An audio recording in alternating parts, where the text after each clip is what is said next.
All right. Welcome, everyone, to today's podcast. We're talking about strategic weight loss. And I'm really putting the focus on the word strategic because I can almost guarantee you have not been strategic with your weight loss. You've been tactical. And on top of that, it's been one tactic. Think about everything you've done to lose weight. It all revolves around one simple tactic, whether stop eating carbs, cut down your calories, track your calories, stop eating sugar, stop eating fat. It doesn't matter what it is. It's always one thing, one tactic that you're trying to force yourself to do to lose weight typically. And it's not enough. You need a strategic, holistic, comprehensive approach to mastering your weight. The key word being strategic. And my idea of strategic is that it's not enough just to know what to do. We need to figure out how we can do it in a way that works for us. So it's going deeper. It's looking at the big picture and figuring out a way to truly get ourselves to do the things that are going to get us and keep us at our goal weight. And it's not enough just to look at the superficial external behavior, what we're supposed to do. We've got to take into account what we're thinking and how we're feeling, how our new behaviors are going to fit into our lifestyle, how they're going to affect our relationships, how it's going to feel to get the new foods from the store. It's going to be different than what we've done in the past. There's just so much more to losing weight than just being told to cut calories, start working out more. That's not enough. And this is one of the core reasons you've struggled to lose weight, because you think everything revolves around you being able to do one simple thing, and it's just never going to work. You need to do multiple things, and you need to think more strategically. So it's not just knowing what to do, but how can I get myself to do it consistently? How can I get myself to do this and make it easy, make it fun? How can I lose weight so I enjoy the process?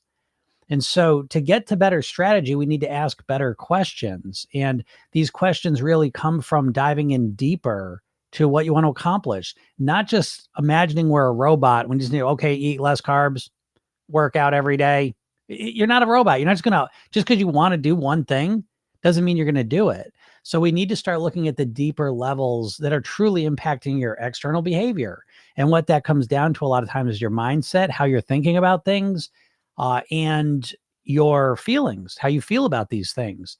And so in order to get to a place where you're consistently eating and living a lifestyle where you're able to master your weight, it's going to require understanding how to think and how to live to master your weight. And those questions never are asked when it comes to dieting, because no questions are asked when it comes to dieting other than why is it so hard? Because you're just trying to do one thing. So I wish I could give you like all the strategies, but there's just so many of them. They all depend on who you are. So what I'm really giving you here is an approach, a mindset of starting to ask deeper questions. If you've struggled to stop eating at night, don't just say, I'm a bad person, I can't stop eating at night. Start to ask the question, how can I reduce or eliminate eating at night? How can I do it in a way that's comfortable and works for me? How can I do it in a way that I'll be able to sustain forever? And again, I know you don't have the answers to these, but you're never asking the questions. Once you start asking these deeper questions, these more strategic questions, you start to get much better answers.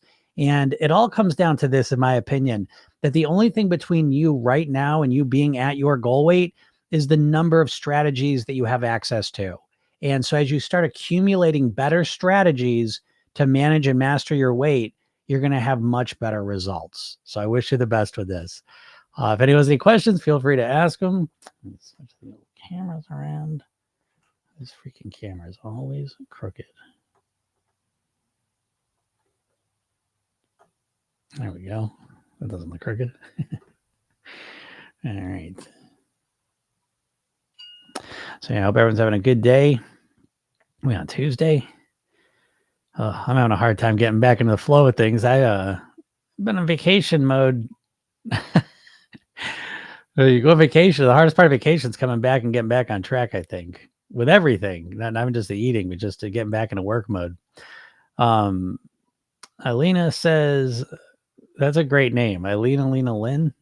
I've been eating more than 1,000 calories for 2 weeks, and I'm always stuck with the same weight, 3 to 4 days. I've been eating more than 1,000 calories. I'm not sure what that means. Maybe that means I haven't been eating more than 1,000 calories. I'm not sure, but I will tell you one thing. 2 weeks is just nothing. What can I tell you? 2 weeks just isn't much. You guys got to extend your time frames. So I'm not sure exactly what that question is, but weight is very inconsistent and unpredictable in the short term. And 2 weeks is short term, right? I know it doesn't feel short term when you're doing it. Like if what you meant is that you're not eating more than 1,000 calories, I've been eating no more than a thousand calories is probably what you were trying to say.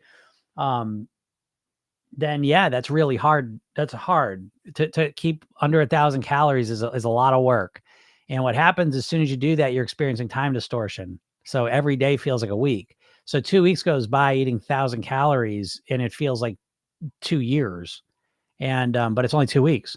And so you don't know, even if you just eat 1,000 calories, if you cut your calories in half in 2 weeks, who knows? I mean, bodies are just different. Your body might trigger this crazy threat response and start holding on to the calories.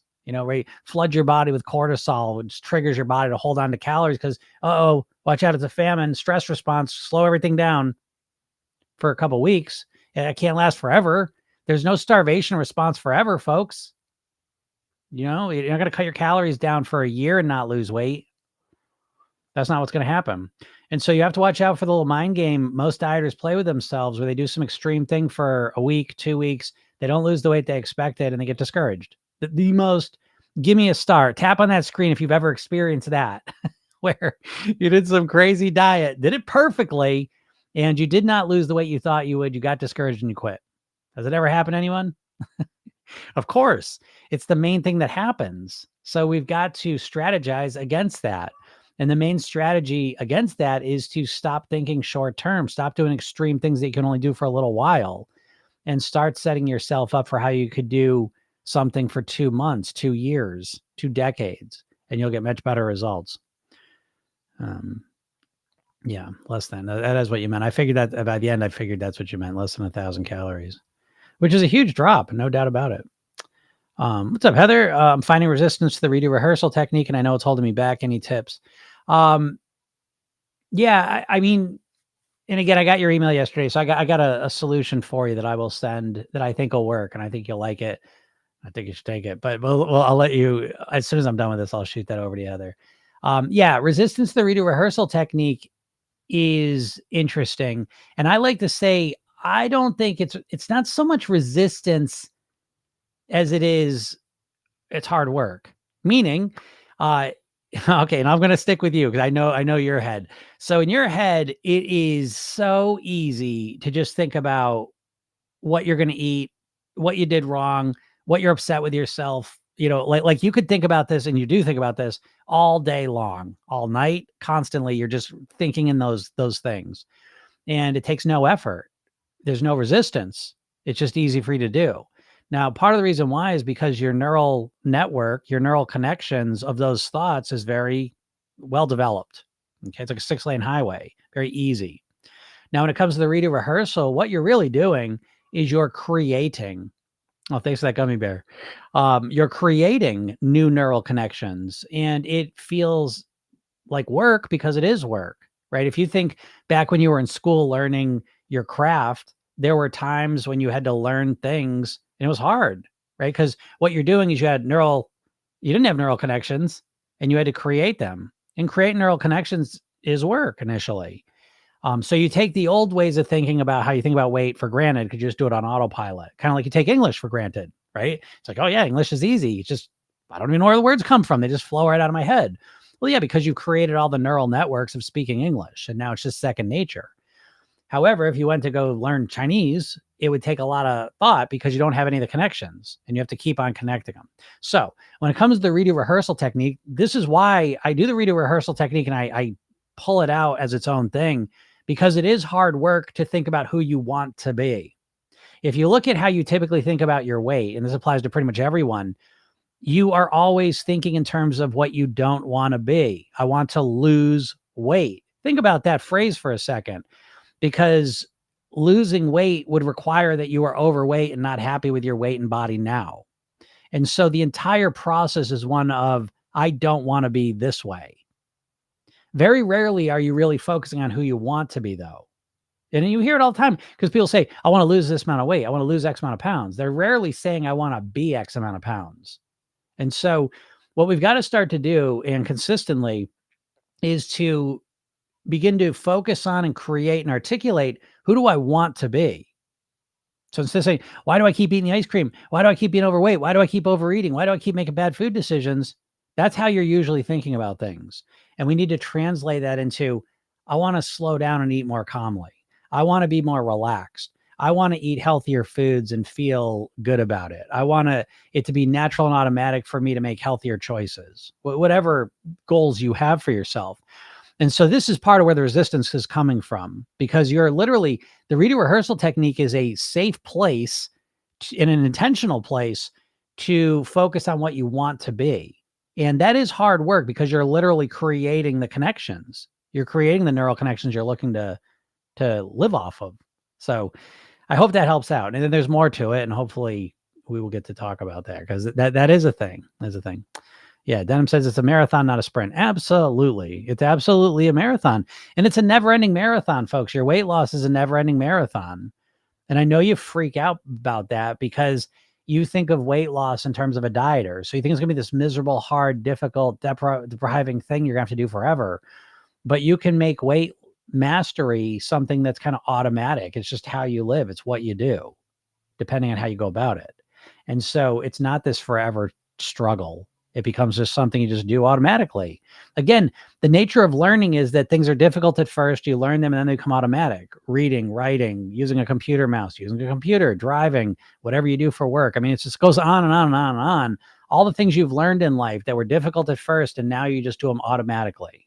So we approach weight mastery the same way. The way you're approaching weight loss is you're thinking like a dieter, and you're constantly trying to stop yourself from doing the things that you naturally do. But you're never focusing on installing the new thoughts, feelings, behaviors, lifestyles that will naturally keep you at your goal weight forever. You're never thinking about it that way. You're always, again, the diet mindset is an anti-mindset. It's not a mindset in and of itself. It's a mindset that's always fighting against your natural programming. And your natural programming right now is overweight programming. You eat fast, you eat unhealthy, you eat too much, you're unaware of what you're doing, your lifestyle is not supporting you, and you're trying to always fight against that when you want to lose weight. And you can do it for a little while, but not long. But yeah, weight loss is absolutely a marathon, though, because again, I asked the question, how long do you want to keep the weight off for? Forever, right? So yeah, you got to start extending your time frame and stop thinking in short terms about losing weight and start thinking about long terms of wanting to live at your goal weight for the rest of your life. Yeah, this says, get myself to want to do it. I know it's supposed to be fun, but I'm not doing it. Yeah, well, it becomes fun, but it is a little hard at first because, again, just for the reasons I said, it's a little bit of work. It becomes easier quicker, because what I will tell you is this: the way to make it quicker is it really comes down to, who do I want to be? And I'm telling you, this is the blind spot for all of you. Unless you're in my program, I can almost guarantee this is a blind spot you have, that you could talk for the next 3 hours about what you don't want to be, who you don't want to be, how you don't want to eat, what you don't want to eat, how you don't want to live, what you don't want to think, how you don't want to behave. But when I ask you how you want to behave, who you want to be, how you want to eat, how you want to live, you're going to find there's a blank space there that you can't fill up, because you're never thinking about who you want to be. You're basing almost all of your thinking around who you don't want to be. And so when I started saying, okay, well, who do you want to be? Right. So I work with private clients, smart, successful people. And I say, okay, what's your goal weight? And they tell me, I say, why do you want to weigh that? Who are you going to be at that weight? I'll feel better. I'll be healthier. I'll look better. But who are you going to be? How are you going to live? How's it going to affect your family? Who are you going to be as a person? No one thinks about that. So the first step really for you, Heather, is to think about, who do I ultimately want to be? Who's the best version of me? And you're giving that more context, because it's not just a size. It's not just a reflection in the mirror. It's not just a picture. It's not just a superficial concept of who you want to be, which is how most of you all are thinking about your goal. You have some vague, superficial idea of what you want to look like, and that's it. And so it needs to be deeper than that. It can't just be a number or a size. It's got to be, how am I going to achieve that? Because what you're doing is you're thinking about the goal you want to get to, whatever weight you want to get to. And you're also mixing up with that image and that goal that it's going to be miserable. I'm going to have to force myself not to eat things. I'm going to have to struggle. I'm going to have to work out every day. Whatever your strict thing is that you don't want to do and aren't doing, probably, you're mixing that up with the goal. So the real goal we have is not just a weight goal or a size goal. It is that as well, but it's a lot more. And it goes like this. It goes, I want to weigh X amount of pounds. I want to be the best version of myself possible. What does that mean? I'm more relaxed. I'm more calm. I'm more fun. I enjoy my life more. I'm more grateful. I am more energized. I'm more balanced mood wise. I feel more optimistic. I'm more hopeful. I'm happier. I smile more. My relationships are improving. I have more patience with the people in my life. I'm a better mom. I'm a better dad. I'm a better husband. I'm a better wife. I'm more thoughtful. Do you see what I'm saying? Like, think about the context I just gave you. You're never thinking of those things when it comes to weight loss. You're thinking about some vague image in your mind of looking a certain way and then struggle all underneath it. So this is why you don't want to do it, because it's not fun to you, because it's hard work right now. So again, Heather, the first step is really taking a step back and saying, who do I want to be? That's what makes it fun. Who do I want to be? And once you get clear on that, and you don't have that right now, that's what I'm trying to say. You've got what you don't want to be. What you don't want to be and what you want to be are two different worlds apart. So the more clear you get on who you want to be, the easier the redo rehearsal technique becomes, because you just put that version of you into the two scenarios. So hope that makes sense. Is this a makeup tutorial? Shit. I hope not. I don't know if anyone watched me put makeup on. Like, are you really asking that though? I see the question. I see another question mark. So that's two comments to ask if this is a makeup tutorial. It is. Imagine if it was. Worst makeup tutorial ever. Fight or flight is supposed to be temporary, not ongoing. Denim, dropping wisdom. Yes, absolutely. Absolutely. A lot of people, and in this society, it's very fascinating that a lot of us are living in a chronic state of fight or flight mode. You know? No doubt about it. Because, in the real world, fight or flight mode wasn't that often. I know people think we're always being chased by things, and there was a time, I suppose, but most of human history, we weren't just being chased by things. We figured that out. Not to say it didn't happen, obviously it did happen, but it wasn't this constant threat. And so we lived in a much less fight or flight activated mode than we do now, because now our fight or flight mode is triggered constantly through media and our lifestyles and our modern environments. So yeah, it becomes a constant, and it's very hard. Angel says, you're awesome and filled with wisdom. Thank you. I appreciate you saying that. Eilina, thoughts on OMAD? Yeah, 1 meal a day. It's my thoughts are the same for pretty much any tactic people try to use to lose weight, which is I'm tactic agnostic. 1 meal a day, great. If you love doing 1 meal a day and it really resonates with you and you're thriving and you're just like killing it in life doing 1 meal a day, you love it, then do it. Okay. If you're struggling doing 1 meal a day and all you do is think about food and you're obsessed with food and all you do is think about eating, and then you finally get to eat and you're not satisfied and then you're thinking about food immediately, then I'd say that's probably not a great strategy. You see? So again, I always want you to, who gives a shit what I say? It doesn't matter. I'm just one guy. You know what I mean? Who cares? It matters how you feel about it. And so if you're thriving on it, great. If you're barely surviving on it, then that's probably not a good strategy. And again, oh, thank you. The 1 meal a day, again, I've seen people thrive with it and I've seen people struggle with it. So there's no right or wrong. There's only what works for you. So yeah. But I would bet, knowing a little bit about your story now, that you've gone 2 weeks eating under 1,000 calories, you're probably doing that through OMAD or trying to do OMAD, some version of it. And so I would guess, I know your type typically, now I might be wrong. Okay. But typically your type is occasionally, maybe once every other month, maybe once every other 3 months, once every 6 months, you might get real strict and string together 2 weeks of sub 1,000 calorie days. And then you don't lose the weight you want to, and then you quit. And then 3, 4, 5, 6 months go by, and then you do it again. And if it's not something strict like that, it's some other strict thing. Maybe try and put yourself in ketosis for a couple of weeks. You don't get the results you want, you quit. This is the main pattern, isn't it, folks? This is the diet brain in a nutshell, is that you do something extreme for a couple of days, a couple of weeks, once in a while, a couple months. You don't get the results you expect. It's harder than you thought it was going to be. It gets boring and you quit. That's in a nutshell.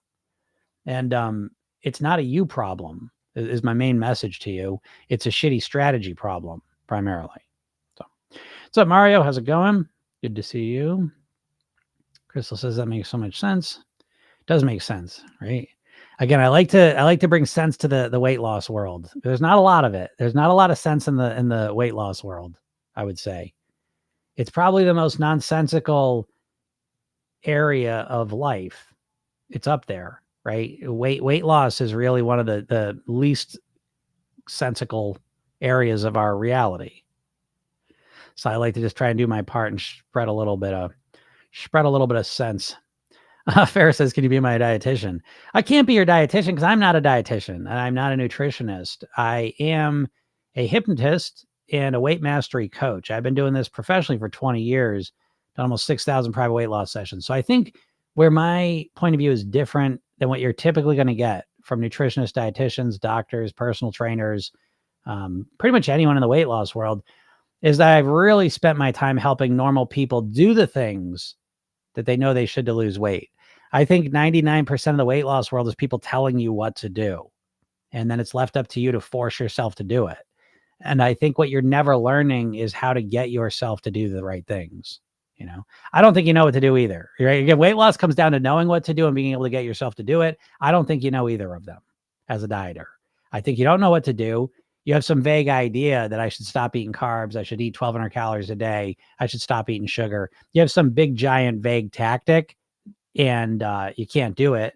But that's not knowing what to do. Knowing what to do is much more granular detail of literally knowing the granular strategies of how to get yourself to do the things that get you to your goal and keep you there. And I find most people do not have those, So once you have them, it's very helpful. And then obviously knowing how to get yourself to do them is the key piece, that no one ever learns. That's the mindset piece. Eliza says, what about Ozempic? Ozempic, yeah. I mean, it's a option people have available to themselves right now. I'm here to be supportive, so I'm not going to, tear it apart. I know a lot of people here are on Ozempic, so I want to be supportive for everyone. I don't know. We'll just see where it goes. It's, what Ozempic does is it increases your GLP-1 hormone, which makes you feel more satiated and satisfied and causes you to eat less food when it works.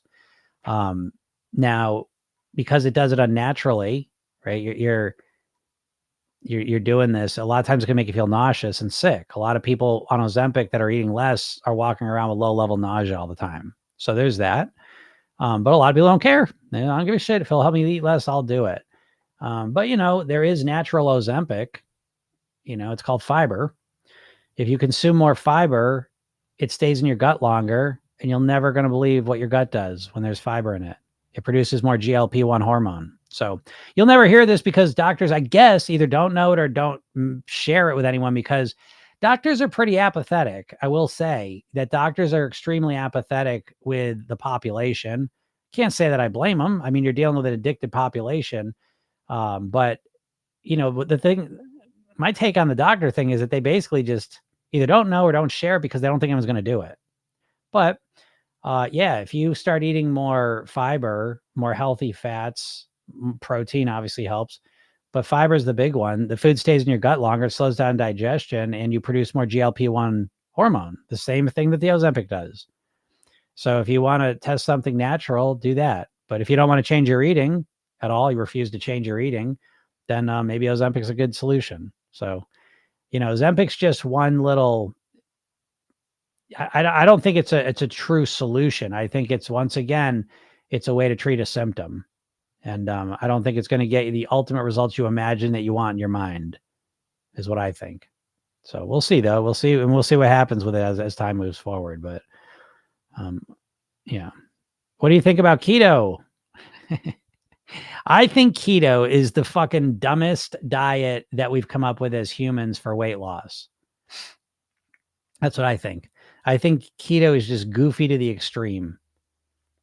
Not because you won't lose weight. So stop. I hope I stopped you mid-typing.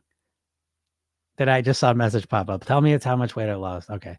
I'm not saying that you won't necessarily lose weight on keto for a little bit. but you won't keep it off because you won't stay on the keto plan because the keto plan sucks. It's fucking weird. It's weird. You tell me why you think it's a good idea to completely cut carbs out of your life. Because you know so little about how to control your eating that's the only thing that seems viable for you. I mean, listen, now if you got some health issues or whatever, I'm not talking to you. If you're doing keto and you're absolutely loving it and thriving on it, then I'm not talking to you. I'm talking to the vast majority of people that think they got to do keto to lose weight.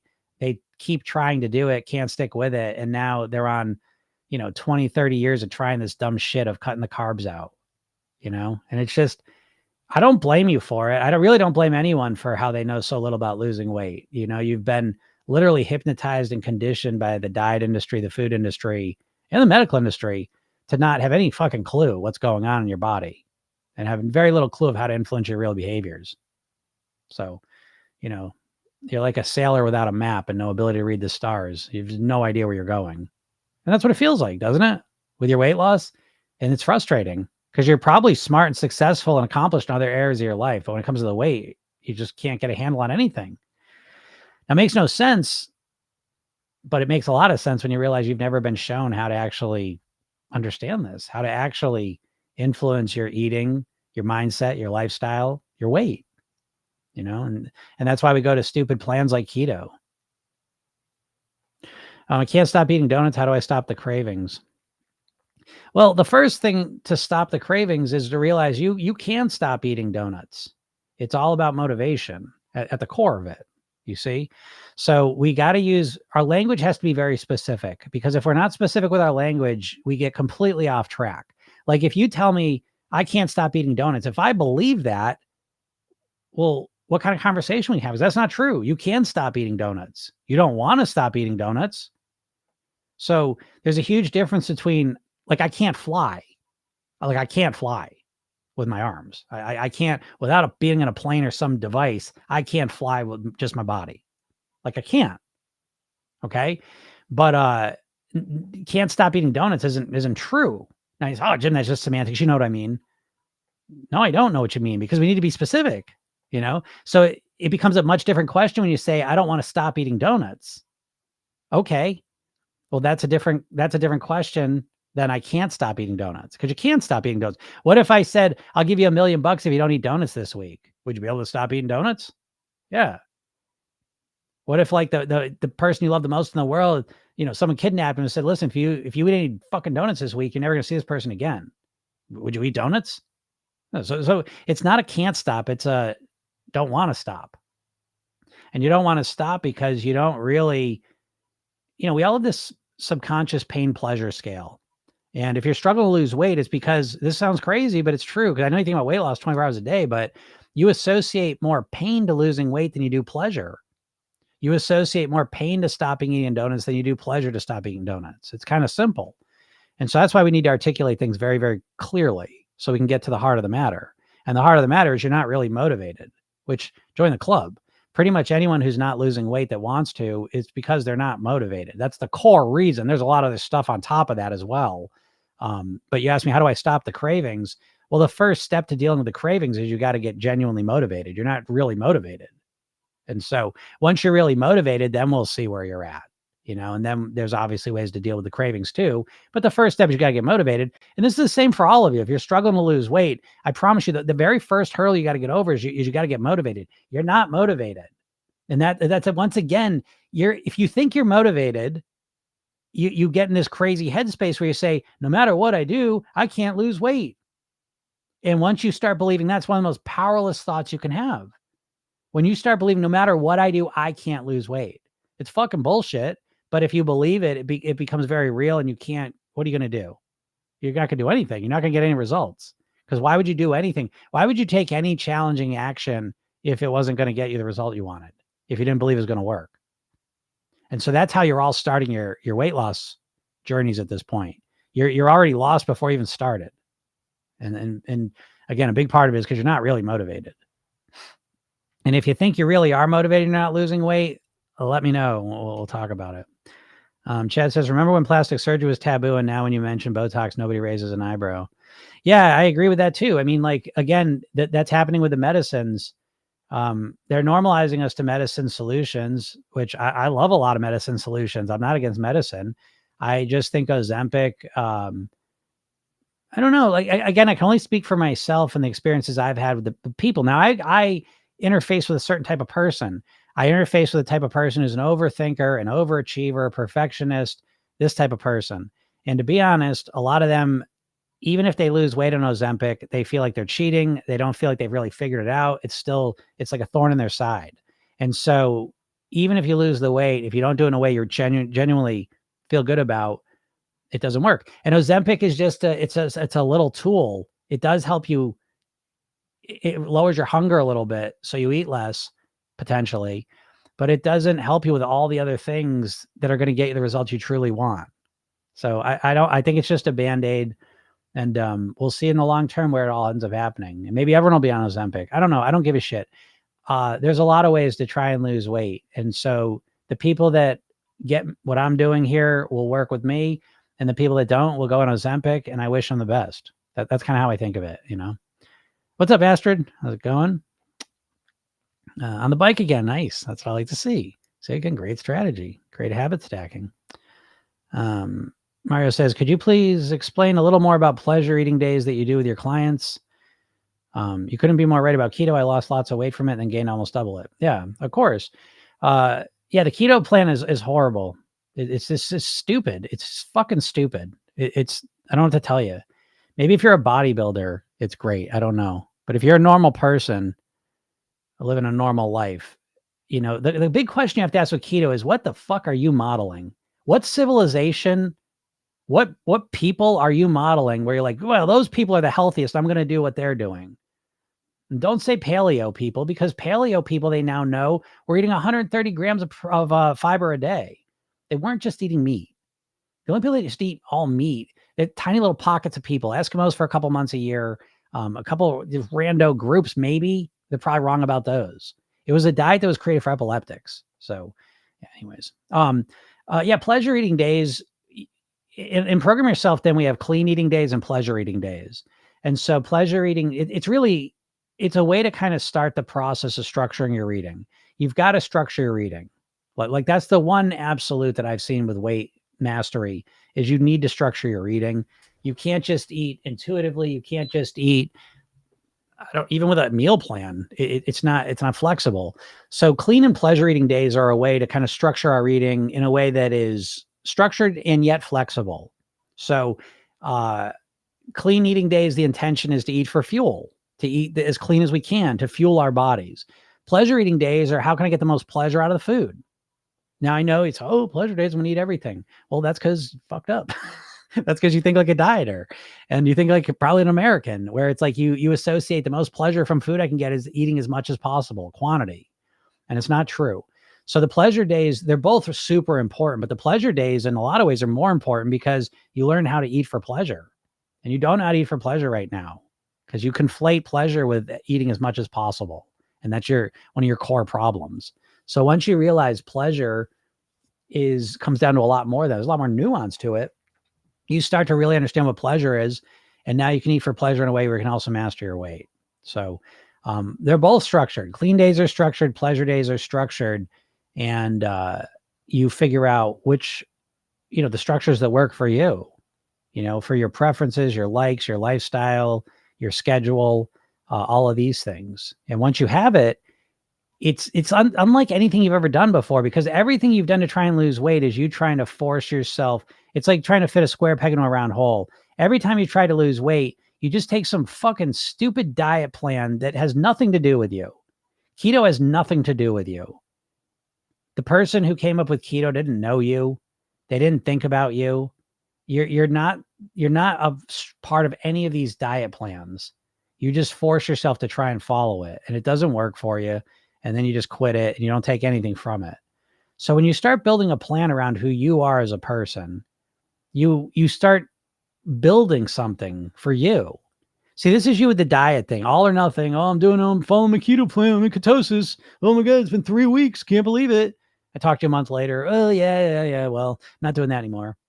And it's like, is it any wonder you're not getting any results? You start and stop so much. It's like, how could you ever get good at anything? So instead, we figure out a eating plan that we can stick with. And we get off track sometimes. I get off track every single week, but I can get back on track quick. I've got structure that pulls me back on. The structured eating almost has a gravity to it. Your shitty eating has a gravity to it, but it's not just because it's shitty eating. You think that. You think that it's shitty eating that is like has a gravity to it and a magnetism to it. You're addicted to eating shitty foods. That's what I do. That's my default. But you've never learned how to create a structure of eating healthy that has its own gravity to it. And the idea doesn't even exist in your mind. So there absolutely can be gravity to healthy eating patterns. And you learn this very fast when you talk to people that have lost weight and kept it off, which is how I came up with all this stuff. It all started with people that lost weight and kept it off. And you start to notice very quickly that they have different strategies they're using than dieters. So that's kind of a quick overview of it. There you go, right? Heart says, there it goes. I don't want to stop eating donuts ever. I'm eating one right now. Yum. Someone stop me or don't. Yeah, exactly. But see, that's what I mean. So now I'm going to waste my time answering a question. If I don't want to stop eating donuts, I really don't give a shit about my weight. Great. And by the way, I'm not judging anyone's weight. I don't give a fuck. You weigh whatever you want. Weighing what we want to weigh is almost like our sexuality. It's like we get to choose it. It's up to us. We get to pick it. Are there external forces influencing that? Of course. But at the end of the day, we get to choose what we're going to weigh. And so, if I don't really give a shit about the weight, I don't care. I like the donuts. I like the food. Great. Then stop. See, the worst part is living on the fence. Oh my God, I can't stop eating donuts. I want to lose weight. Well, do you though? No, I love the donuts. I don't give a shit about the weight. Great. Get off the fucking fence and just enjoy the donuts. Eat your food. Do you know what I mean? There's nothing wrong with that. But so the worst one that I gotta lose weight. Oh, I gotta stop the donuts. Get congruent. What do you want? Okay, well, I want to weigh a certain thing, but I also want to eat donuts. Oh, okay, we can do that. It's a different thing. You have to eat the donuts differently, but you can absolutely do that. So yeah, getting crystal clear on your goal is so important. Most of you aren't clear on your goals. It's just what it is. Again, I'm not going to bullshit y'all. How do you keep the weight off and eat food you like? Well, I mean, how do you keep the weight off? Like, I got to tell you, folks, don't take this wrong, Dur. Okay. I'm not picking on you here, but I hear this all the time. And it's one of those things that it's like, oh my God, talk about hypnosis. Hypnosis is when you're fucking looking at something obvious and you're not seeing it. It's like classic hypnotic phenomena about like, oh, you're in a warm room, but then all of a sudden the hypnotist makes you think it's cold and now you're shivering. Okay. And so it's like people, if I want a person to ask me, how come I can't keep the weight off? You can't keep the weight off because you can't stick to your weight loss plan because it was too extreme in the first place. You can't keep the weight off because you can't keep eating the same. It's you know what I mean? Like come on.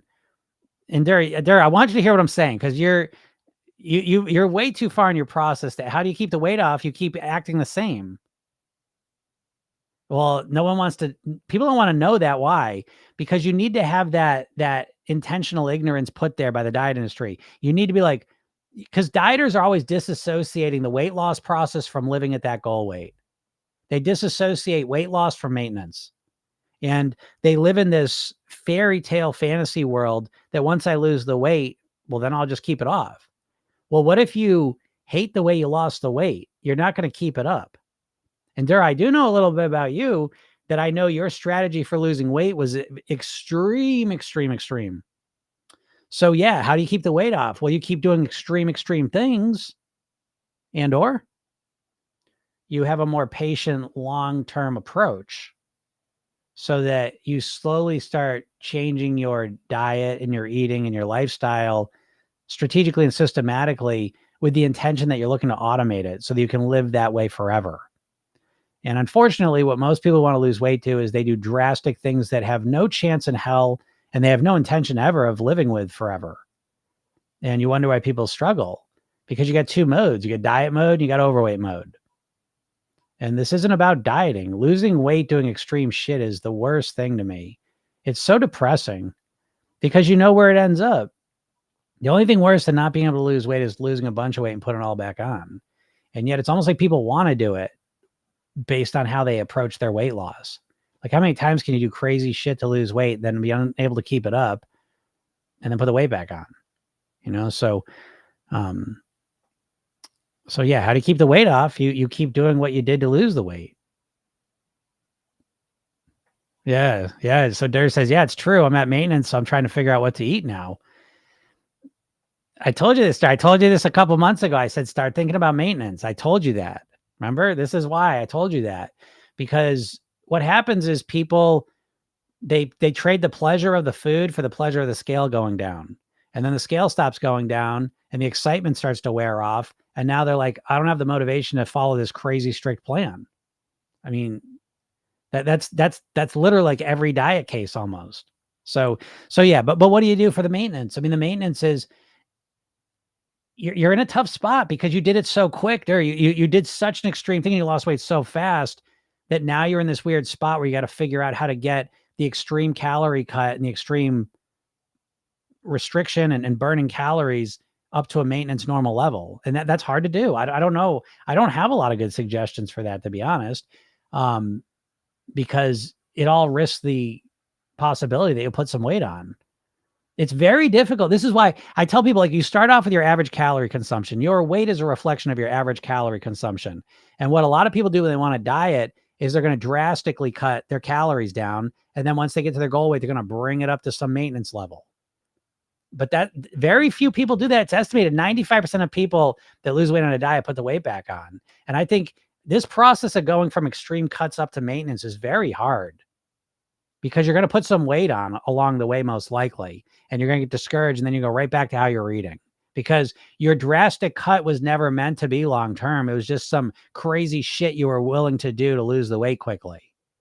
And so you literally, again, I always say this, like most people, you got kind of two mindsets. You got your overweight mindset, which is your natural automatic mindset.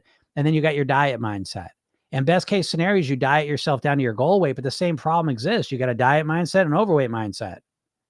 So you know how to be overweight, you know how to diet, but you don't know how to live as a thin, healthy person. And you never learn. A lot of people never learn that. You can literally you can live 100 years and never learn how to live as a thin, healthy person, because you've never been taught. You've never focused on how to live and think like a thin and healthy person. So yeah, but yeah, again, stay with it, Tur. But again, understand there's got to be an eye towards long-term habituated behaviors to live at your goal weight. And I wish I could give you kind of better advice, but I don't. I find it very hard to go from drastic cuts to maintenance. It's a challenge. Diane David said, what about making healthier donuts? Sure. That's another option too. Hey, what's up, Jody? Jody says, it's been a rocky week. Feeling better today, but I'm redoing all my mistakes to learn. That's okay. That's okay. And we're all going to have rocky weeks. I was thinking that today. It's like, it's just, again, oh my Christ, humans. It's like humans. We're so smart and stupid at the same time. It's just shocking. But the stupid part is this idea that we just think we're going to lose the weight and then just be this other version of ourselves. And I don't know. It's so disassociated from reality. Real reality is that there's challenges and there's constant flux in our lives. And so we have good weeks, bad weeks, okay weeks. It's just always that way forever. It never stops. That's just how it's going to be forever.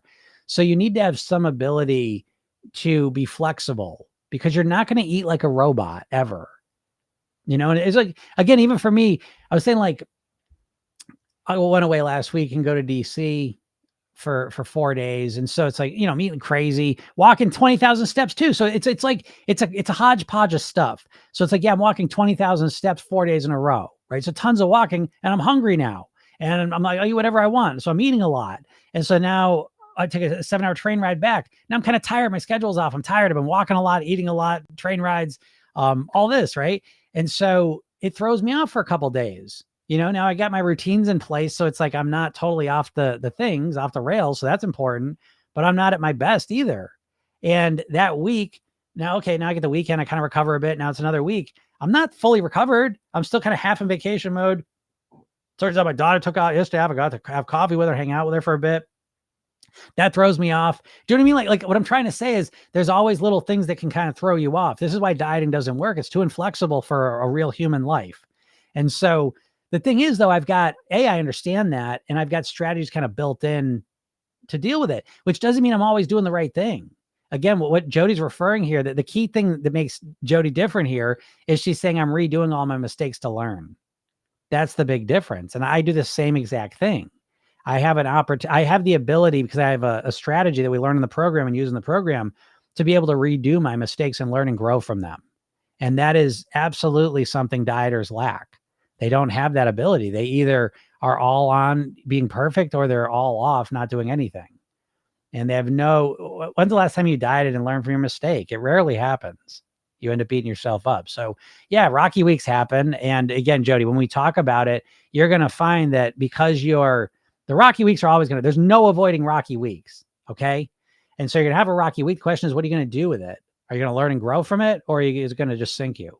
And so Jody, when we talk on Wednesday, you're going to realize you've got more strategies, more realizations, more distinctions that you kind of put in your bag of tricks, and they're going to help you. See? So again, it's not having a rocky week. It's what you do with it. Oh, thanks, Mario. What is different about your program? I mean, I almost hate to get, I don't like the podcast. I really put aside as a non-selling platform. So I'm not going to sit here and pitch you on my program. Maybe I should. I don't know. I should take a little moment once in a while and just really, I want this to be a place where you don't feel like I'm always trying to sell you. So it's like, I just like giving you advice and stuff like that. But you asked the question, so I'll answer it. I think my program is absolutely different. Like literally, I've seen nothing like this program. And what I mean by that is a couple of things. First of all, let's start with the hypnosis. It is a hypnosis-based program because I think hypnosis is really important to support you along your journey. I don't think it's enough. I don't think the hypnosis by itself can just make you thin. But I do think as part of a holistic program, I think it's very important. And so first off is the hypnosis in my program. And I think it's extremely unique because what I do is when you join my program, every morning you get a 5-minute hypnosis session. And each one's different. So for 8 weeks, you end up getting 57 total sessions, and you listen to one each morning for 5 minutes. And what happens is, it's different. And that's very important because when you listen to the same hypnosis session, if you've ever tried hypnosis sessions before, it worked for a few times, and then you start knowing the session and it becomes less hypnotic. So it being a new session each day is important. And what happens is every day I'm giving you a weight loss mantra. It's built around a phrase. And that phrase is written to you. There's a quote about it. And then there's the session. And so every day I'm kind of systematically, bit by bit, helping to implement a thin and healthy mindset into your subconscious mind. And you're starting each day relaxed and calm, which is probably the most important skill you need to develop to master your weight. So every morning, that's what's happening. And it's 5 minutes. Why is it 5 minutes? Because you can do that. So in Program Yourself Thin, one of the key phrases you hear is that it's consistency over intensity. When it's come to weight loss for you your entire life, it's always about intensity. And so Program Yourself Thin is about consistency. So instead of being like, oh, I got to go to the gym 3 times this week for an hour, it becomes, can I wake up in the morning, look at my phone, press the button, and listen to my 5-minute hypnosis session? It's doable. It's a relatively easy win for 8 weeks. So it starts to build up this confidence in you. It starts to build up this foundation. It starts to build this consistency. So that's the first thing. The second thing is that it's built around you. So really the core of the program is the eating blueprint and the Program Yourself Thin technique. Knowing what to do, being able to get yourself to do it. The knowing what to do is the eating blueprint. How do you need to eat in order to weigh what you want to weigh? And how can you eat in a way that really works for you? And so this is the blueprint. And the blueprint is profound. I've never seen anyone do a blueprint like this. I've never seen anyone have clean and pleasure days. Now I know you say, oh, Jim, binge days or cheat days. That everyone, they've been doing those for years. This isn't either of those. It's a pleasure day. It's literally, how can you get the most pleasure out of food? And I know you're scared right now. So I couldn't do that. I did everything. I know that's because you got a fucked up head when it comes to food. But imagine you could look forward to the weekend and you knew you were going to eat the food you like in a relatively moderated way that was easy and natural for you. So you got to eat all the foods you enjoy eating. You eat them differently, but you can still eat anything you like to eat. Your favorite foods that bring you the most pleasure are still part of your plan every week. And then the clean eating days, you really optimize your nutrition and your nourishment so you feel amazing. And then within that, again, having clean pleasure days, each week you're practicing going from a pleasure day back to clean eating. So you're always practicing getting back on track. The most important skill you can master when it comes to your weight. And then finally is the program yourself then technique, which is a hypnosis technique I show you. It takes a minute, 2 minutes. That's the redo rehearsal technique you might hear me talking about with people. But this, you do it at night, it takes a minute or two. And what happens is you start learning how to program your own subconscious mind. Because this is the missing piece of all the hypnosis programs. I can make my sessions for you, and they're definitely helpful. They absolutely are helpful, and you're going to love them. But you have to learn how to program yourself, because you are your own best or worst hypnotist. You're up in your head talking to yourself 24 hours a day. And what you're saying to yourself is keeping you overweight. You're not speaking to yourself positively, encouragingly, supportively to get the goals you want. And you don't even realize it. So learning how to program your subconscious mind is absolutely essential. It's how you get yourself to do the things that you know you should. And you literally have no tools to do it. So that's a core of the program. And then there's just a ton of bonuses. No, I don't believe anyone will give you more stuff than I do when it comes to that. But yeah, you can check it out, program yourself. Then again, I do. I know I keep saying this, but I get a little backed up. But the program isn't available now without coaching. So it's yeah, tremendous value. Yeah, it's all guaranteed. That's probably the biggest thing too. Different my program. I guarantee it. Not the coaching, because coaching, my time is my time. But with the program itself, if you don't like it, it doesn't work for you, you use it, you listen to it, fill out your eating blueprint. If it doesn't help you lose weight, then I'll give you your money back. I don't want your money. So you let me know the next time you see a weight loss program that guarantees itself. I think you'll have a hard time finding that one. So those are some of the differences. Bree says, any tips on eating for pleasure? I eat a little bit and then just a bit more and it keeps going. Yeah, Bree, exactly. That's not eating for pleasure. That's grazing eating. And that's because you're not structuring your pleasure eating. Okay. So very common. Again, people seem to go through the same phases when it comes to the pleasure eating. And so what's happening is you're starting the day and you're like, oh, I can eat what I want to eat today. But what you're getting caught in the dopamine loop of like, well, I'll eat this and then I'll eat this and I'll eat this and I'll eat this. And next thing you're around the dopamine merry-go-round. So what we want to do instead is we want to know ahead of time, what am I going to eat? And again, we're picking the most pleasurable things. And you might overeat a little bit in the beginning, but we're doing that in service of figuring out what is the most pleasure I can get out of the food. And the most pleasure cannot just be what it tastes like, it's how you feel afterwards, But I think for you, Bree, what I'm kind of hearing is schedule your pleasure days more, make a bigger deal out of the pleasure foods you're eating. Okay. Don't just be like, oh, I can eat whatever I want today. Because that's a recipe to just keep grazing and eating all day long, kind of like what you're describing. Cappuccino says it's all about self-control. If you don't have self-control, you will lose control. That's bullshit. It's not about self-control. Self-control is kind of an illusion, the way it's typically thought. You're not a self-control creature. So if it was about self-control, no one would really have a weight issue, especially the people listening to this, because 95% of the people that are even here listening to this are overthinkers, overachievers, perfectionists. You have tons of self-control in all these other areas of your life, right? When it comes to work, when it comes to being the greatest mom on the planet, when it comes to doing all these things you in other areas of your life, you have tons of self-control and you use it. When it comes to the food and the weight, all of a sudden your self-control disappears. Well, it doesn't make sense. Okay. And it's because you don't have the mindset, you don't have the strategies. You've never been taught how to set up your eating and your mindset for success, but it's not because of self-control. What's up, Connie? How's it going? Mustafa says, I've lost weight in Ramadan, but I'm back to working in a call center and stress eating. Yeah, that's very interesting. I find that fascinating. Ramadan's such a great example of mindset, right? When you take it seriously, it's amazing what you can do. And as soon as you take that frame off of your eating, it's crazy what you go back to. So I get that. But what I want you to remember is look what was possible when you were really congruent with your goal. And Ramadan's a great example of congruency. You truly want to eat that way because you value your religion so much that it moves to the importance goes way up here. And all of a sudden you eat completely differently like that. I don't snap as well in my right hand. I'm a lefty. So that's amazing. So I'd start there. And stress eating, though, the other side is that I would start to integrate more relaxation into your life, more calming techniques, and I'd ease to lower my stress levels and increase my calm throughout the day. Okay. What's up, Don? How's it going? Yep. Hey, Astrid, you beat me to it. Astrid says, it's not about self-control, it's about strategy. Absolutely. Mario says, insane how I used to think about dieting 24/7, yet still ate junk all the time. Yeah. I couldn't choose between pleasure from food or from dream weight. Yeah, Mario, I get that. Again, it's just that's the classic dieting mindset is where, and again, diets I believe in my heart that diets are a conspiracy by the food industry to get you to be overweight forever. All the big diets are owned by big food companies. Weight Watchers was owned by Heinz. Jenny Craig was owned by Nestle.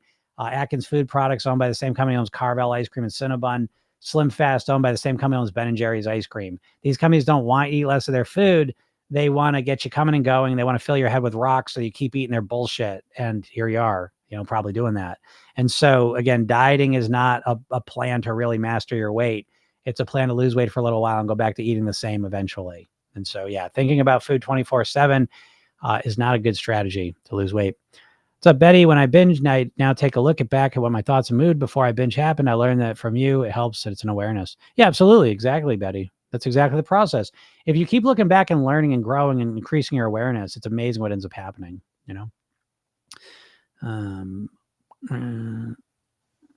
Oh man, let's see. Demetrius says, what is your process? My process, it's kind of a twofer. It's figuring out what to do and being able to get yourself to do it. I think is the simplest way to explain that.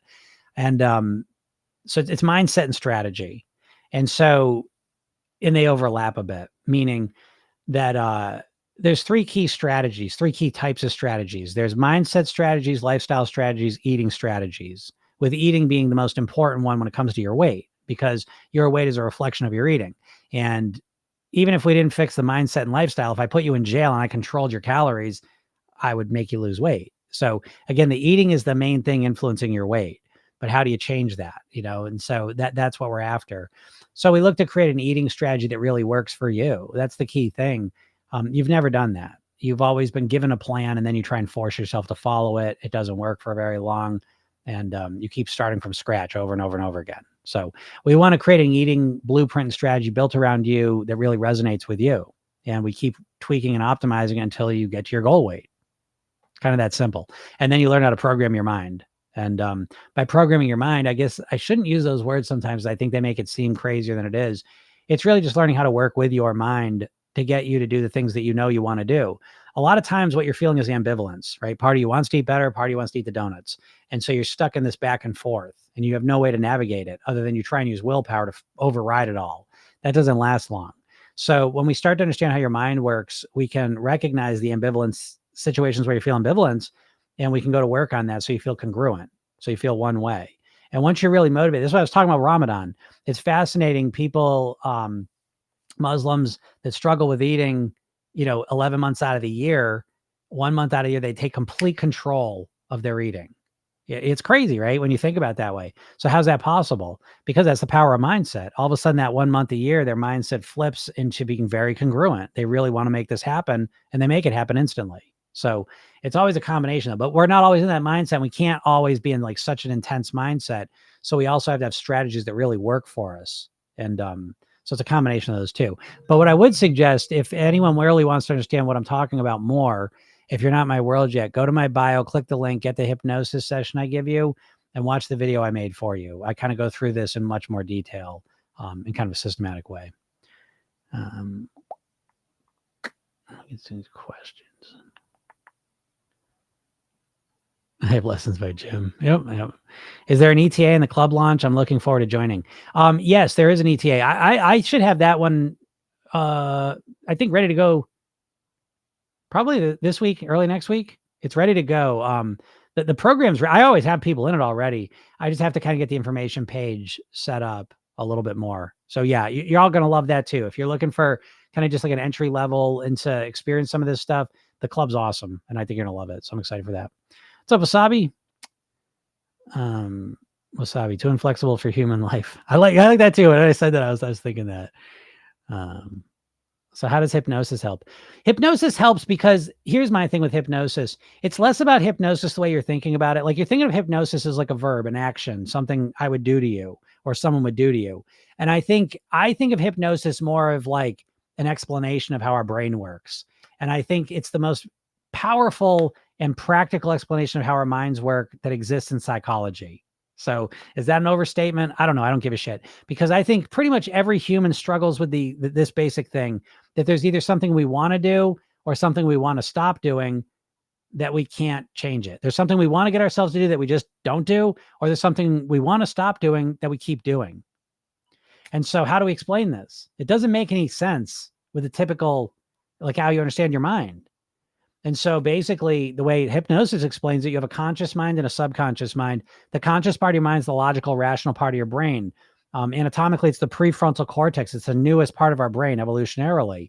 This is the part of your brain that's logical, rational, knows what you should do to lose weight, knows why you should lose weight. And it's the part that tries to get you to do it. It's where your willpower exists. The rest of your mind, and your prefrontal cortex is about 10% of your brain. The rest of your mind is your subconscious mind, we'll say. Just keep it simple. And this is the part of your brain that really runs the show, runs all your habitual thoughts, feelings, and behaviors. But this part of your brain is not logical and rational in the same way. It's associative. It links things together.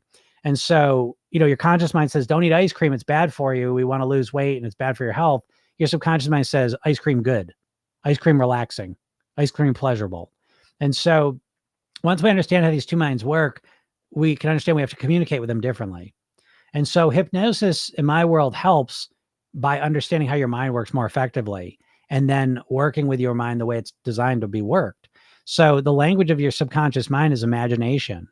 And so as you start to imagine the results you want, as you start to imagine the behaviors you want to do, it sends a very powerful message to your subconscious mind. And it literally creates neural connections that contribute and allow you to be the person you want to be, as opposed to just fighting against yourself. So that's a real simple one, but there you go. How often should I weigh myself? If you're going to weigh yourself, I suggest you weigh yourself every day.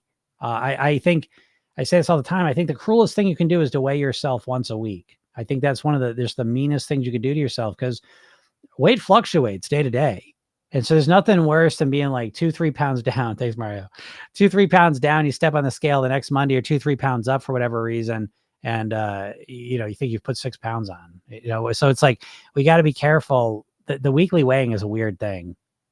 So I say every day, but if you don't want to weigh yourself at all, that's fine too. But I'm a big fan of weighing myself every day.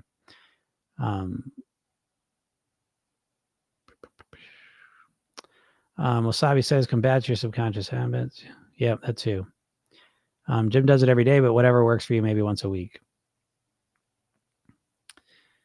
Yeah, you could do once a week. Again, it's what works for you. Wasabi says 57. Yeah, 57 5-minute ones. And on top of that, with the hypnosis for my program, there's a lot of bonuses. I don't want to name everything. It's going to just sound like a lot, but there is a lot in the program. I think it's amazing. But one of the other things I do is I give you sleep gnosis sessions. And so each week you get a 10-minute sleep gnosis session, which helps you fall asleep and has a core weight loss mantra in it. So in total, there's 64 sessions. That doesn't include the hypnosis library. Oh boy. Kathy says, once I start eating, I can't seem to find a stopping spot. I'm full, but brain says keep eating. Yeah, that's common. And there's a lot of reasons for that. I mean, if you're over restricting, you're going to deal with that. If you got this dieting mindset, you're going to deal with that. If you're out of tune with your body, you're going to deal with that. If you haven't structured your eating, you're going to deal with that. If you're eating processed foods, hyper palatable foods, you're going to deal with that. So again, that's a vague description of the problem. I'd want to drill into that to figure out the more refined strategic solution to it. But yeah, I mean, what you're dealing with is obviously common, right? People start eating and they can't stop themselves, and they have no strategies to do it. So, I know you want, I wish I could give you something better, but that's a huge question. That's like saying, it's basically saying I'm having a hard time eating well. Like, it's so big and vague. We need to drill into it, because it's not, once I start eating, right? Well, what start eating what? Once you start eating apples, you can't stop. Once you start eating bananas, you can't stop. When you start eating salad, watch out, you're eating all the salad. I'm joking. I know you don't mean that, but this is what I'm saying. And this is the part of the problem with diets. You have no granular understanding of what's going on with you. So you can't come up with any granular strategic solutions. And so you're just articulating granular things in a vague, abstract way that your brain can't understand. Like, once I start eating, I can't stop. Well, what does that even mean? It means nothing to your subconscious mind. You have a general idea what you mean consciously, but it means nothing in your subconscious mind, so you can't figure out a real strategy with it. So I'm not busting your chops, Kathy. I hope you get what I'm saying here. You need it more specific. Oh, when I start eating Ben and Jerry's at night, when I'm sitting watching TV, I can't stop. Oh, okay. Well, now we got more context, and now we'll be able to come up with a much better solution. I hope that makes sense. Bree says I was strict keto for 7 months, less than 10 grams of carbs per day. So willpower is not my issue. Yeah, exactly, Bree. Right? Exactly. That's what I try to say. Like, it's not a self-control thing. Cause again, most of you have done really crazy, strict things. And if you didn't have self-control, you wouldn't have done those. You wouldn't be able to do those. So yeah. Yeah. Mario says, same. That's me when I binge, it just feels too good. Yeah, you think it feels too good, but it feels too good in the moment, but it's ultimately doesn't feel too good. But that's kind of a story for another day, I guess. Cinda says, can I help with self-sabotage with food? I can't seem to overcome this. Yeah, but listen, here's what I say. Is it self-sabotage, or is it that you don't know what to do? Like, are you sabotaging? If I tell you, if you're from America, there's a good chance if I say, okay, start speaking to me in Chinese. And then when you don't do it, is it because you're sabotaging yourself from speaking Chinese, or because you don't know how to speak Chinese? It's because you don't know how to speak it. And so when it comes to food, you don't know how to eat healthy. You don't know how to think like a thin, healthy, happy person. So what are you sabotaging? You think you know what to do, which is the biggest load of shit ever. And it's like, as long as you keep thinking, oh, I know what I got to do, I just got to do it. You're just 100 miles off base. You're not anywhere close to the solution. You don't know what to do. Oh, no, I do, Jim. I lost 50 pounds on keto last month. Yeah, well, then keep doing keto.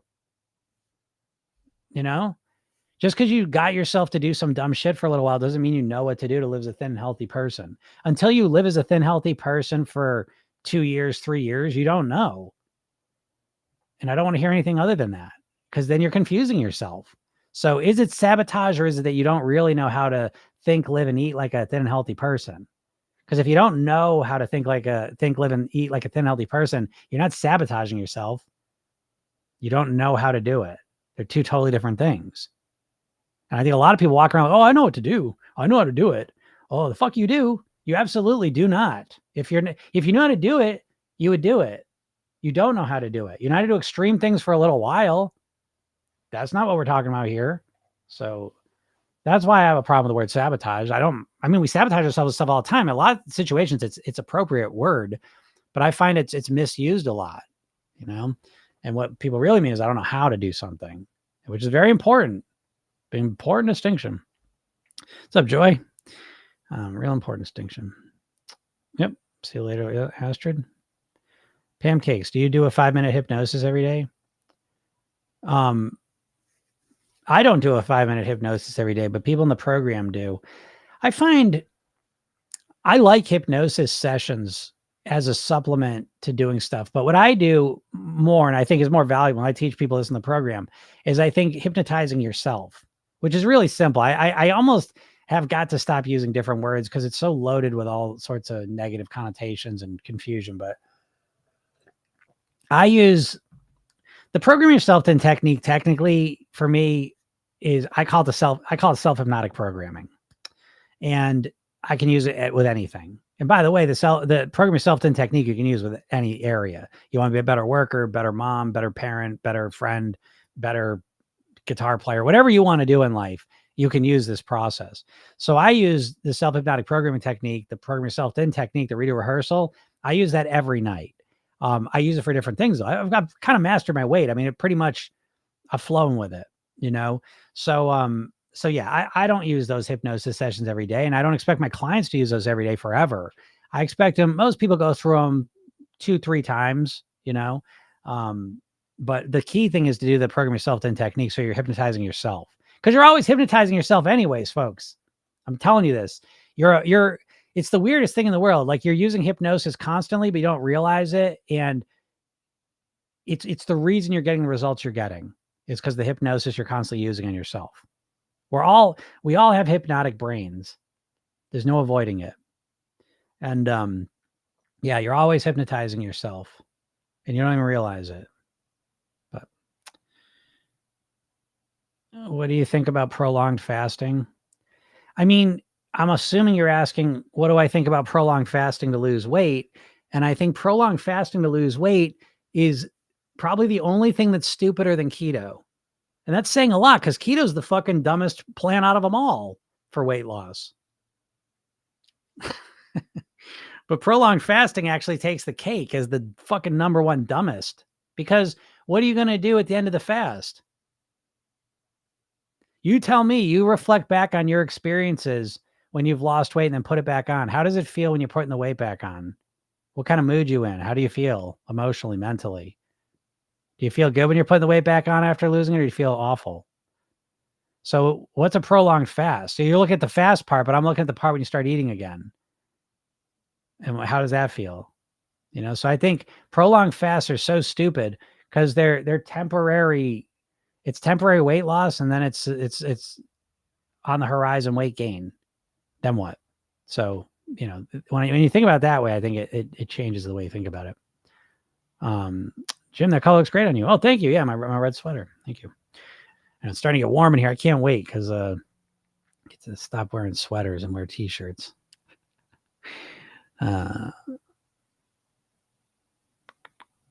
Kathy says, I mean, with everything, not just the junk food. Mario says you binge on vegetables. That's interesting. It is, right? I would have a hard time believing that, Kathy, but I have met people that binge on fruits and vegetables too. So anything's possible, man. 8 billion people on the planet. It's crazy what can happen. The outliers that exist in that situation. It's a lot of people. So, yeah, I never say never to things, but, yeah, I mean, with everything, not just the junk food. Yeah, I would find that at Kathy, though, if you could answer that, if you're really binging on healthy foods. Because if you are, then the first thing I would do is I would crowd out and I would just focus on binging on the healthy foods in place of the unhealthy foods. That's the first step I would do. What's up, Heather? Heather Max says, I've been listening to your podcast. I've been doing the free hypnosis the past 2 days. Thank you. You're welcome. You're welcome. Make sure you watch the video too. Watch the video I give you. And, I got to put this in the autoresponder. I have a hypnosis. I have a mindset challenge. No, I don't. It's a motivation challenge. I got so many challenges. I give you so much stuff for free, folks. What? It's crazy. Such good stuff. But the motivation challenge is good, and you should definitely check it out. It is 15 minutes, but you should definitely check that out. And if you don't have a link to that, shoot me an email. I'll send it to you. But good job, Heather. Good job listening to the session and signing up and doing it. Yeah, prolonged fasting leads to binge eating. Yeah, of course. I mean, what's that anyone else's? I've never seen anyone like, what do you do, fast forever? Like, I don't know. It just seems like a shitty quality of life. You got to take your quality of life into account with this whole process. Myra says, I know it sounds bad, but I wish I wanted to binge on veggies. That doesn't sound too bad. Yeah, well, I mean, it's like I said, there's always outliers. Okay, there's Kathy. Yes, even vegetables and meats at lunch and dinner, breakfast foods, basically overeating. Well, it's important, Kathy. So the first distinction I want to make is the difference between binging and overeating. So you may find that when it's not, and I don't believe you, Kathy, I hate to say this, but I've been doing this for a long time. I feel like people, you don't even mean to do it. This gets to number one thing, folks, you got to deal with is your lack of awareness. You're not aware like you think you are. You think you're so aware of everything you're eating, and I promise you, you're not. And I promise you, Kathy, you're not overeating vegetables and meats as much as you are hyper palatable processed foods. I just don't believe it. I don't believe it. I think your memory is now going back and remembering times when you've overeaten vegetables and meats a couple times, but I don't think that's the norm. I don't believe that. And I think that this is a good thing. And maybe it is. They say, no, Jim, for real, blah, blah, blah, blah. Great. Because what you're doing is you're clarifying your awareness. Because I don't think your awareness is clear as you think it is. I don't think anyone's is. So I'm not calling you out. I don't think anyone's as aware as they think they are. I think it's the human condition. We're not as aware as we think we are. We think we're these logical, conscious creatures that are always making smart, intelligent, logical choices. I don't know why. Because look what you do day in and day out. And so we need to develop. I always say, like, awareness precedes change. And once you increase your awareness and start to recognize your patterns, then you can go and solve them. So it's like, I know you're not always overeating vegetables and meats as much as you are the hyper palatable stuff. And once you realize that, then you can start to understand the specific patterns of when you are overeating. And if you are overeating vegetables, even sometimes, well, what the fuck's going on there? Because I want to know what's going on with your hunger and your mindset when you're really overeating vegetables. What kind of vegetables are they? Is it like candied yams or something? Like, you know what I mean? Like, I want to know all the details, because every single time I hear the details, the story becomes very clear. And I've never seen a situation. I have seen people overeat fruit. I've never seen anyone overeat vegetables, by the way. I just want to say that. So I'm waiting for that. I'm waiting for that, because it's hard to overeat vegetables. It's hard to overeat a ton of fiber. So, anyways, what do you think of intermittent fasting? Intermittent fasting, like, again, I'm always, my knee-jerk reaction was negative to it, but only because it's like with all this stuff. Like, I think keto, as much as I make fun of it, it's I think there's good points to it. Do you know what I mean? I think the good point is that it addresses the number one source of calories in America for adult Americans is baked goods.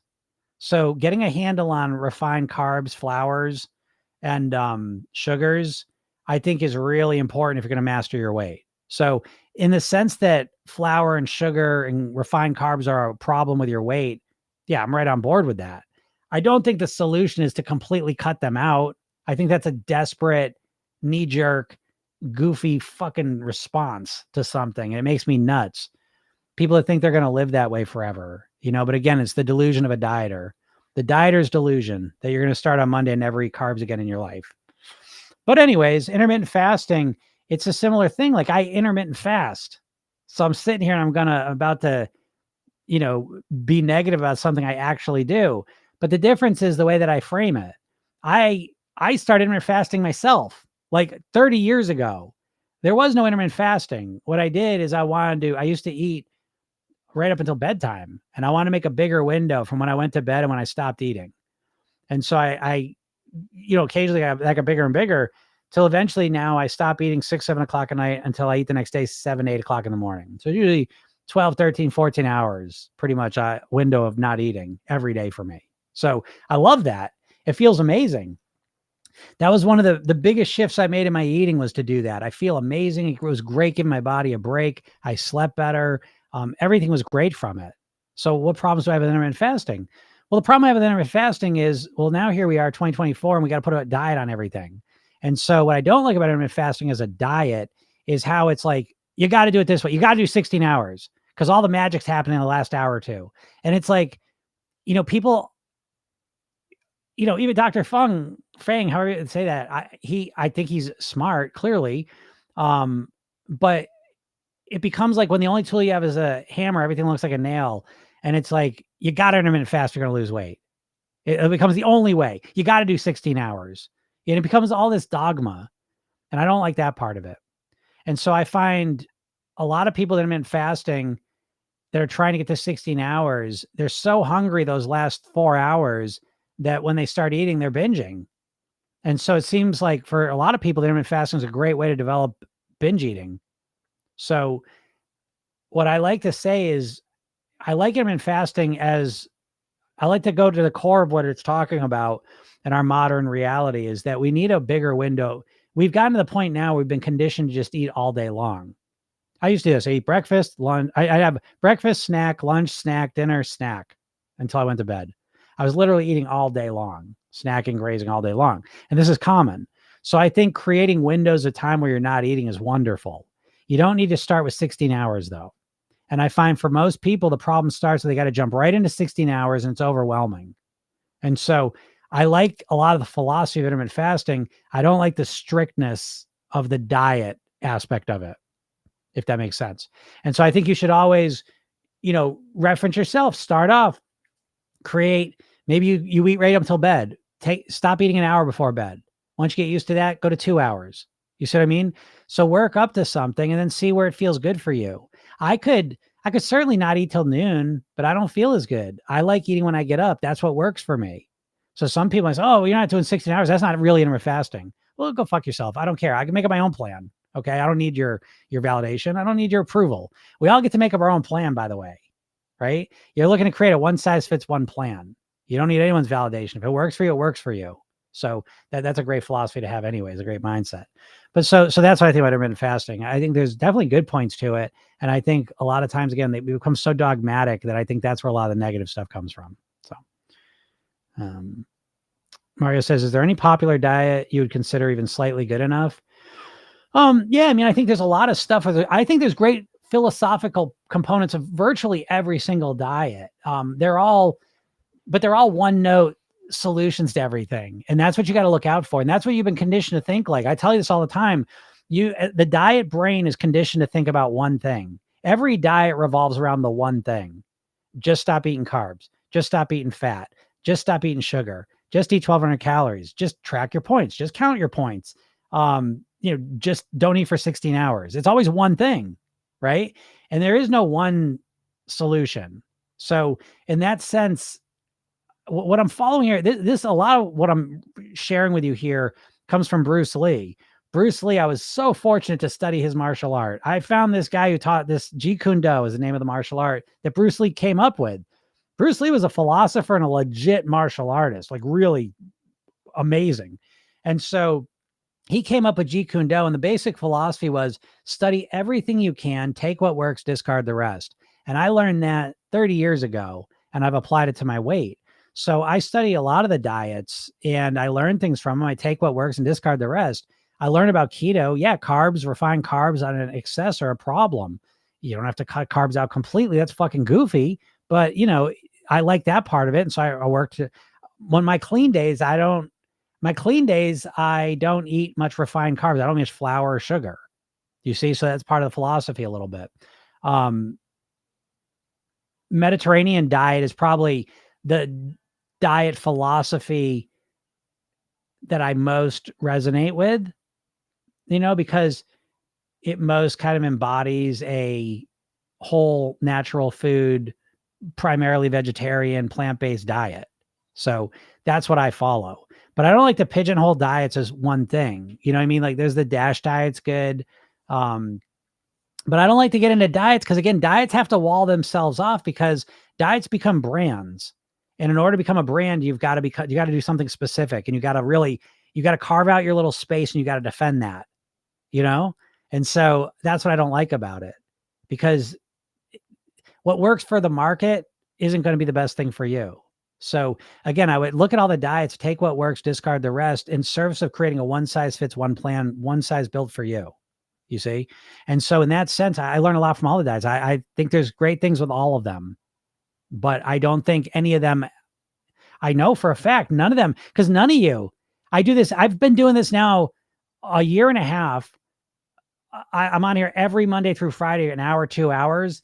And not one time, never once has a person sat here and said, oh no, Weight Watchers is great.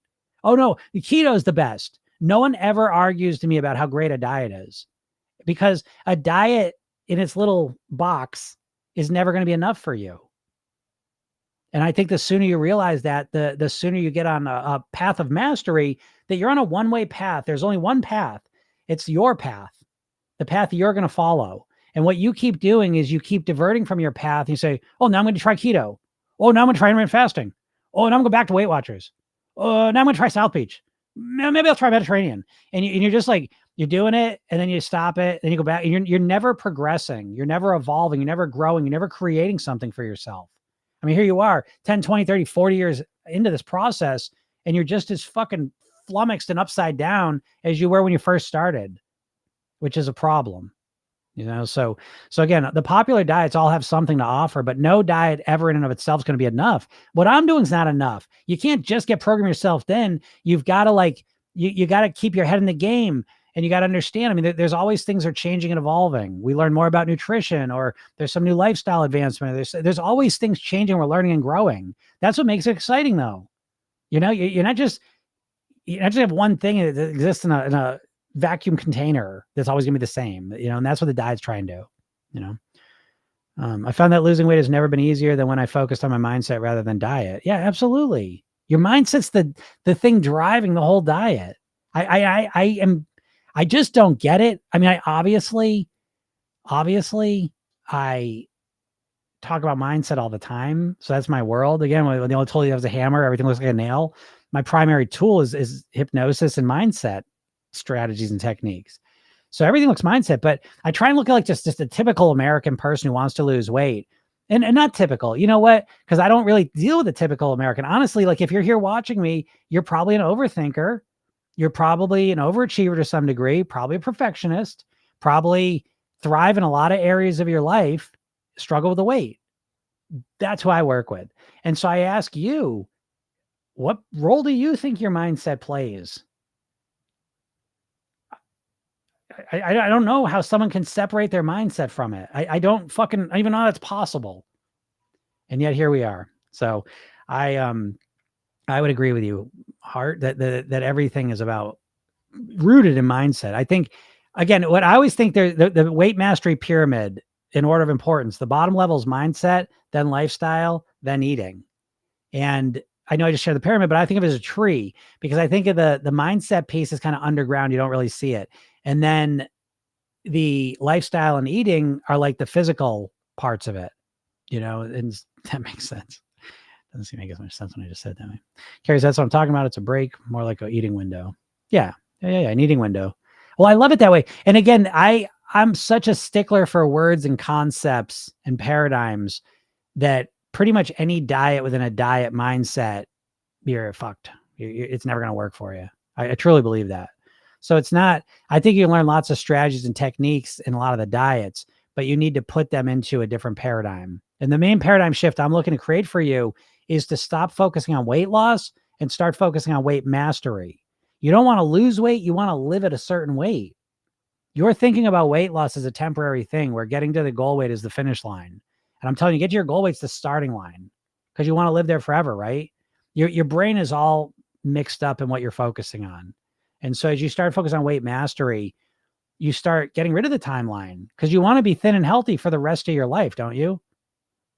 But that's not how you're doing it. When you diet, you're really just like, you're internalizing it as, I just want to get to that goal and then I'll figure it out. But you never figure it out. No one ever figures it out. Dieters don't.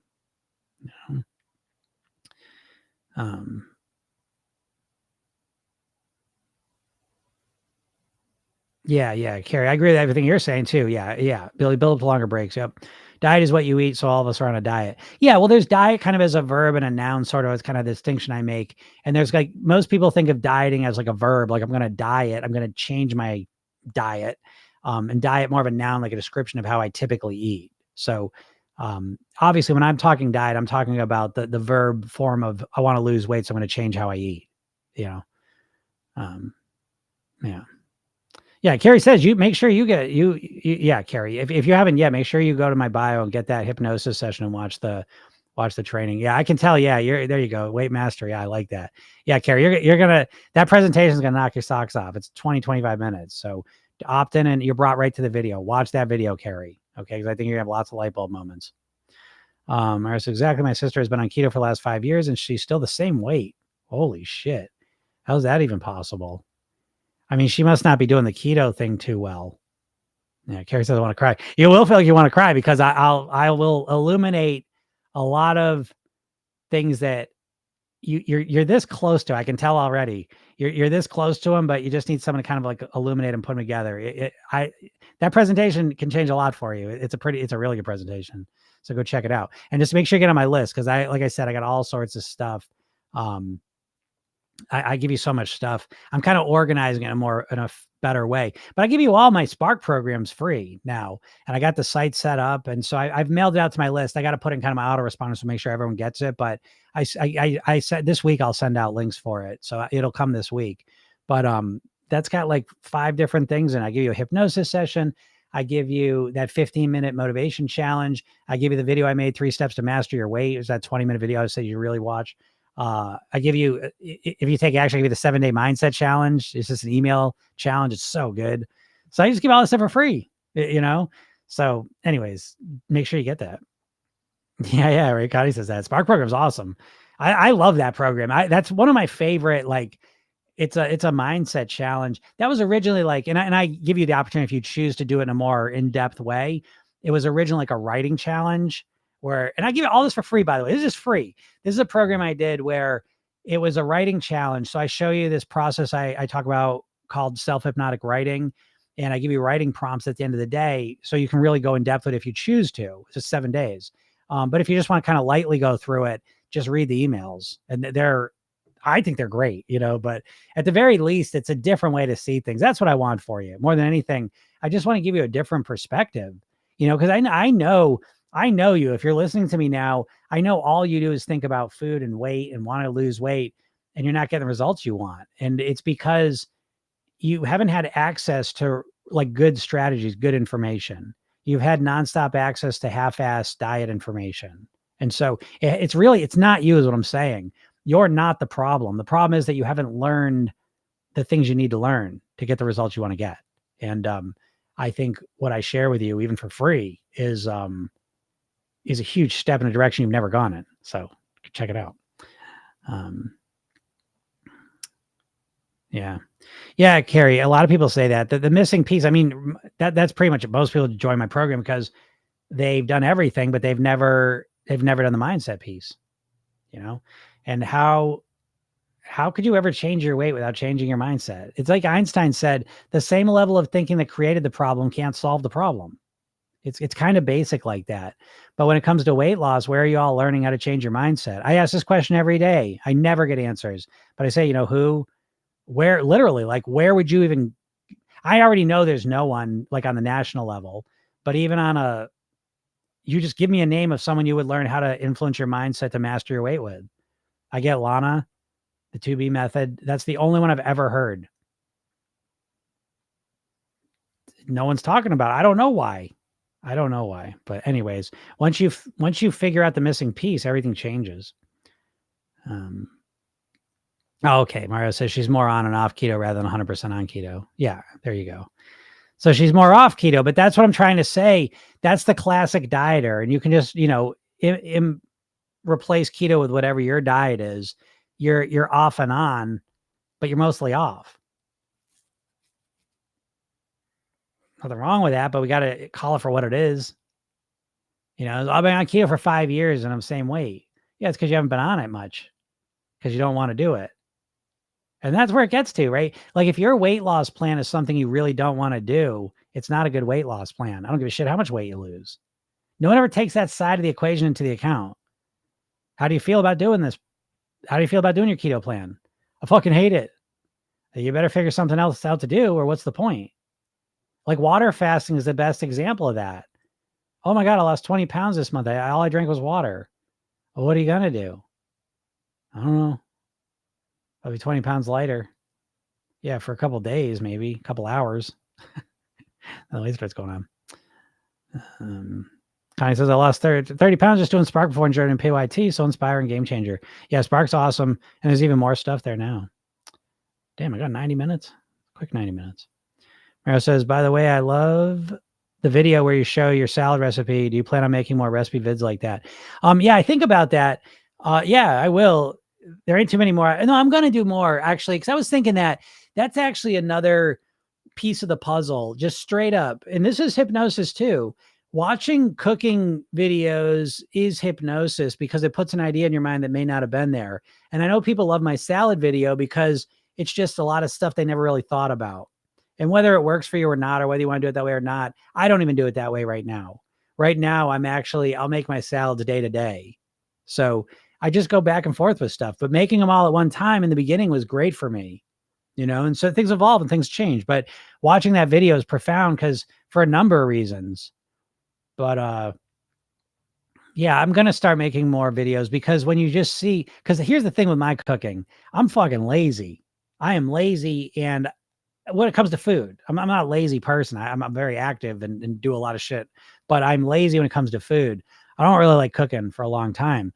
So the foods I make and the recipes I'm making are really optimized towards ease, quickness, certainly nutrition and calorie ranges, that stuff, and relative enjoyment. And that's my clean eating days. Okay. And so seeing what I eat for nutrition, I think is going to be profound because I think it doesn't even exist in a lot of people's heads. They don't even know how to eat healthy. They don't know how to eat clean. And I take that for granted. That is something I ironically take for granted because I don't talk a lot about food. You know, even in my program, I don't really, it's not up for me to, it's not up for me to tell you what to eat. How could I do that? You know, I sit here and tell you what I eat and you don't like it. Well, then you say, oh, it doesn't work for me. So I don't do that. Again, I give you general ideas and let you figure out what you want to do, you know, but yeah, I will make more of those. Andrea says, why can't I stop binge eating? I mean, there's a lot of reasons that could be why. Now, I wouldn't know until I knew why you were binge eating. So what I would suggest is reflect back on when you binge eat, when you're done, go back in time 5 minutes before you start binge eating. Where were you at hunger wise? Where were you at emotionally? And where were you at habitually? Meaning, what triggered the binge? And it might be a combination of all three, but were you starving because you'd been over restricting? Were you emotionally in some unhelpful, unresourceful place? Or is this just a habitual thing? 8:00, I usually binge, you know, and usually it's a combination somewhat of these three. But as you start to diagnose what the main problems are, then you start to clarify what the solution can be for it. All right. But why I can't stop binge eating is so big and vague. It means almost nothing. You'd have to get more specific. Yeah, keto is not sustainable. I think we all know that. Thank you, Connie. I thought I love Lana, but I love you more, Jim. I appreciate you saying that. Again, I like her. I like her. She seems great. I'm glad she's talking about the mindset stuff. But I will say, I think I go more in depth with mindset with weight than anyone on the planet. I genuinely believe that at this point. I don't think anyone is, it wasn't an easy path. I couldn't go to school for this. I went to the school of hard knocks. And what I mean by that is that I've done almost 6,000 private weight loss sessions over the last 20 years. That is a lot of talking about weight. And so that's why I'm able to do an hour, 2-hour podcast every day, because I live this in and out of this is who I am. And so I'm able to go to a level of depth that I just haven't seen anyone in approach. And I would love if someone far surpassed me, because I would love to learn from them. So again, I say, I'm not asking you so I can, Alana, I studied her stuff. Didn't take me that long. You know, to be like, it's a relatively superficial to what I'm saying. Again, I don't think I'm better. She's awesome and she does what she does, but I don't see a lot of people going into the granular detail of mindset and weight mastery like I do. I just don't see it, you know? And so, if there's someone that you think's like that, I don't consider competition. I consider an opportunity to learn and grow. So again, always share those if you can. Yeah, Kathy says mostly off because no results. Yeah, of course. Because listen, every diet works when you're following it. The diets work when you're following all of them. The problem is no one can stay with them long term. That's the problem. Not that you won't lose weight while you do them. Okay, so I'm not saying that. So when I say diets don't work, I'm not saying diets don't work to help you lose weight. I'm saying diets don't work to help you live at your goal weight for the rest of your life. So I want to be crystal clear about that. Yeah, you have to find something that's sustainable for the rest of your life, which is why program yourself thin. It's not about, you know, it starts with maintenance. We start day one with creating an eating blueprint that allow you to live at your goal weight for the rest of your life. And it's a complete 180-degree difference from the diet mindset, because the diet mindset, you're just saying, how can I lose the weight and get to that goal weight? And this one, here's how can I live at my goal weight? And it's such a profound difference. And it's in it again. I want to, the irony is that mastering your weight's way easier than losing weight, because when you want to lose weight, you're doing drastic, overwhelming shit right off the bat. And when you focus on weight mastery, we do it much more strategically. You know, it's kind of like when you go to college, you don't just like cram everything. You strategically learn things and you build on that. And so it's the same thing with program yourself thin, is we strategically build up a whole system of weight mastery. It's completely different than weight loss. So yeah. And it says, I'm also looking forward to your reaction vids you said you would do in the future. I know I got to do those reaction vids because, oh my God, I could do those all day long. I literally avoid that stuff. Like I said, I don't really watch. I don't watch much like weight loss influencer stuff like on social media. I don't watch a lot of weight loss stuff because it's always someone telling you what to do. And even if it's a PhD doctor of nutrition, I don't have any doubt that they know way more about me than nutrition. No doubt about it. But I don't give a fuck. Give me the most perfect nutrition plan in the world. I don't give a shit because 99% of people can't follow it. So who gives a shit? I care about what are people actually going to be able to do.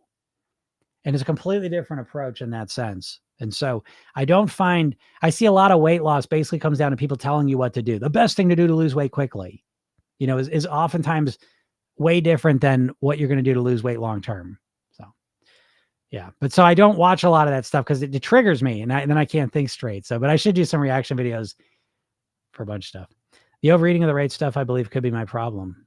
There you go, Carrie. See, it's like, again, once you can identify the problems, I always say most people are 2 to 3 bad eating habits away from their goal weight. You feel like you're a million miles away because you think like a dieter, but it's really, you've got 2, 3, 1, 2 habitual eating patterns that are keeping you overweight. And once you resolve those, your weight goes down to where you want it to be. So it's interesting like that. Connie says definitely more in depth and more customized than 2B mindset. Yeah, of course. And the customized part's crucial. It's really important. You also need to figure me out and what works for me to get sustainable weight to be healthy. There you go, Carrie. All right, very good. I'm going to end on that. That's great, Carrie. Make sure you go, Carrie. Get that today. Don't forget. Follow me. Go opt in. And this goes for everyone. Make sure you follow me if you don't follow me. And opt in. Go to my bio. Click the link and get the hypnosis session. Get in my world, my email world. I got a lot of cool stuff coming for you, and then I'll help you figure this stuff out. Yeah, good job, Carrie. I appreciate that. Delmer says eating my feelings instead of alcohol. I would take the food over the alcohol. But yeah, we don't want to eat our feelings or drink our feelings. We want to experience our feelings and then deal with them genuinely, so that's a challenge. But again, in Program Yourself, that's another thing we deal with, is how to deal with your emotions. So, yeah. Find the Spark program. Is it in the emails? The Spark program is not in any of the emails. I've emailed it out a couple times, like the last couple of weeks, but I will send it out today. I'll shoot it out to everyone on my list. I will send out the Spark program link.